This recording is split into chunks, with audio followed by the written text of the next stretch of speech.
Hi everybody, it is a nice beautiful sunny day here today and I am ready to film a video for you guys how to do our beautiful Luxio Ombre fade. And I've had a lot of requests for this, so I thought I would do a video for you guys. You can all see how to do it. I know a lot of you guys struggle with this one. It does take a little bit of practice and it does take a little bit of work, but once you get the hang of it, you pretty much got it. So it's not hard as long as you have the right tools and just a little bit of know-how on how to do it properly. So I've done a few demo tips up here for you guys so you can see what colors work together nicely. So basically when your client comes in and wants an ombre, you want to pick colors that work together nicely. Of course, neons always look super pretty together. Blues, light blue to dark blue, pink to purple work really nicely. I really like these two, the pink to green and the green to blue. And then of course we have our classics, our French ombre. When you guys are picking colors that work nicely together, complementary colors work really well. So if you can, like these work really pretty because we can blend them easy. If your client wants like a black to a light pink fade, or like something that's really, really wild, like a dark purple to a light blue, it's going to take you guys a lot longer to blend your colors and it's going to be a lot harder to get that nice seamless blend. So when you're first starting out learning how to do this, make sure that you've got colors that will blend nicely together and you won't see that demarcation line between the colors, because the more contrast, the harder it's going to be to get them to blend. So my suggestion is if your client does want something that's really, really drastic, either know that you have enough time put aside, or if you're just not comfortable doing that drastic of a color blend, maybe suggest something a little different that you could do instead until you're really comfortable getting that color blend. So today I'm going to be using Luxio. We're going to be using Daring and Whimsical. And one of the many reasons why I love working with Luxio is it does blend so well. It's 100% gel, there's no solvents, no additives. It flows beautifully and we can blend it so well that we can create a look like this, and it's very easy. So what I also have, I like to work with the tile when I'm doing my ombres, and I've got this great little fan brush, comb brush. I picked this up from Daily Charm. I know you can buy these everywhere now, which is wonderful. They're not hard to find, as hard as they used to be a little while ago. Wildflowers carries them.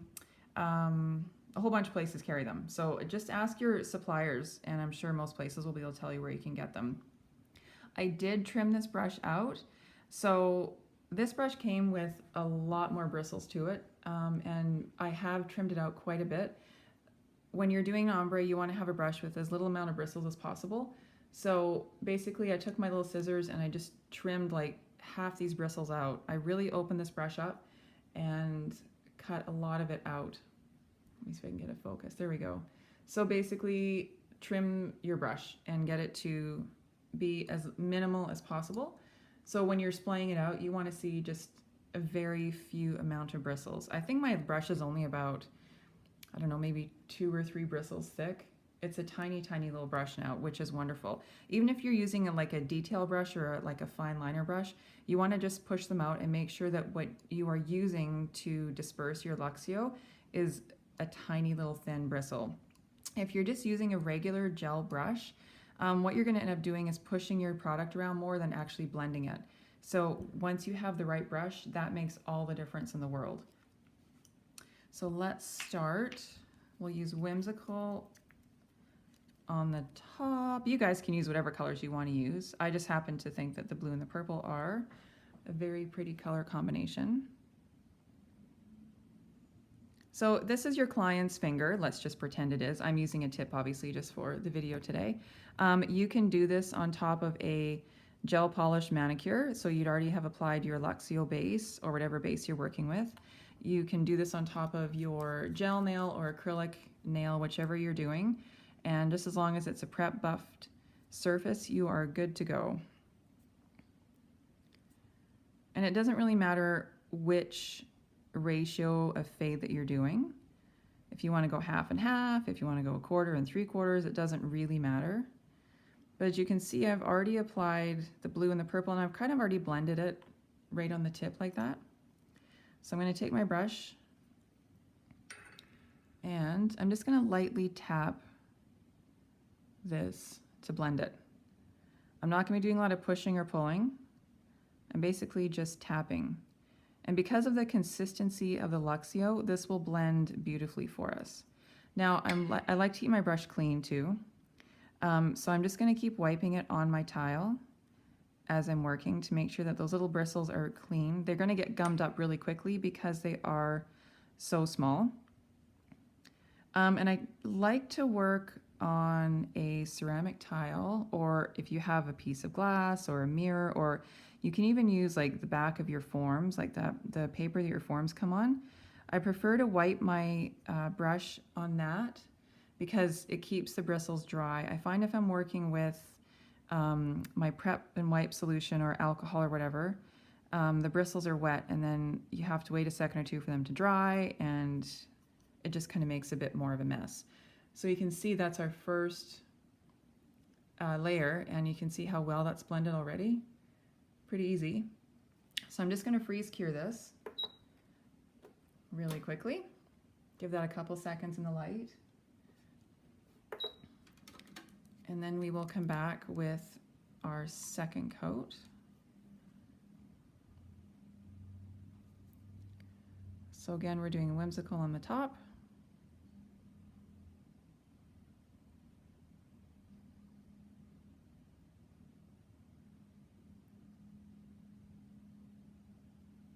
And Daring on the bottom.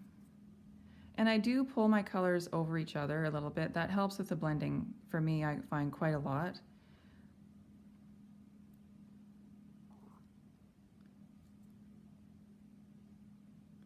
Just going to wipe off that little bit of blue that's on my brush. Okay, and just go ahead and splay your brush back out. Make sure it's clean. And then we're just going to tap this into place.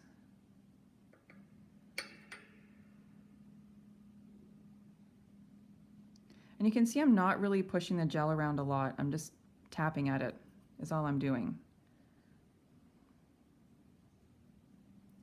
And this is not something that you can rush. I know a lot of us are a little bit crunch for time sometimes. Say your client comes in and they want like a full set of ombre nails. Well, if they haven't booked the time for it, you can't rush something like this. You want to make sure that you have your colors blended properly and they look really good.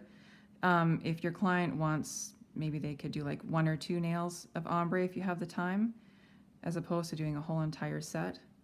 Because this does take an extra couple minutes, because you want to make sure that you've done it properly and it looks good.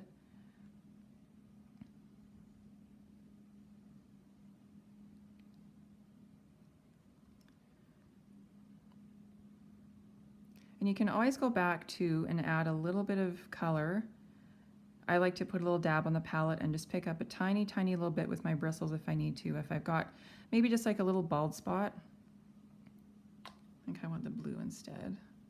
I'm going to put a little bit on my palette here. Pick up a tiny, tiny little bit with my bristles, just a bit.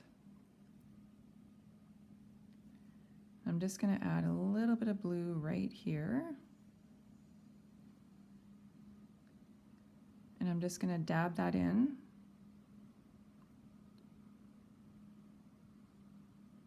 And make sure that that blends. See, Luxio is so perfect for doing stuff like this with, because you can work the product easily and just give it a second or two and just watch it sort of settle. And then you can see where you maybe just need to add a tiny, tiny little bit more.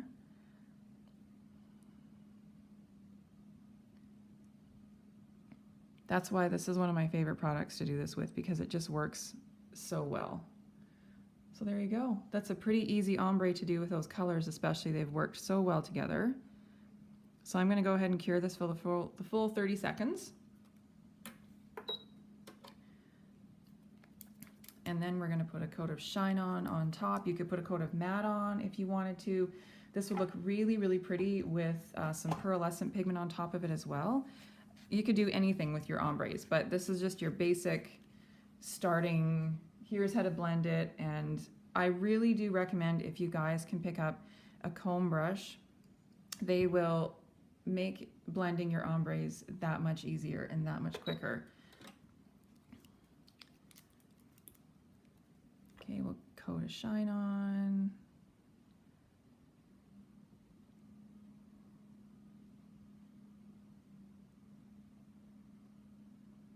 Okay, and we'll give that the full cure. So I'll let you guys have a look at these again while that's curing really quickly. Pop that up there. So if you guys have lots of colors in your nail desk, in your stations where you're working, go ahead and play around with them. Get a good feel for the different tones that work together, what's going to work properly together. And that way too, do up some sticks, let your clients see them, and then that gives you a little bit more confidence as you're practicing too. But I think that you guys will do really, really well with this. Any questions, don't hesitate to ask. You can always contact me on my Facebook page, facebook.com/Robin Schwartz Nail Design. And let me know if you're struggling, and I can do my best to help you through Facebook that way as well. And I'd love to see what you guys can do. So don't hesitate to ask questions and send me some photos, and I'll give you as many pointers as I possibly can. Thanks for watching so much, you guys, today. Enjoy the rest of your afternoon. We'll talk to you later. Bye.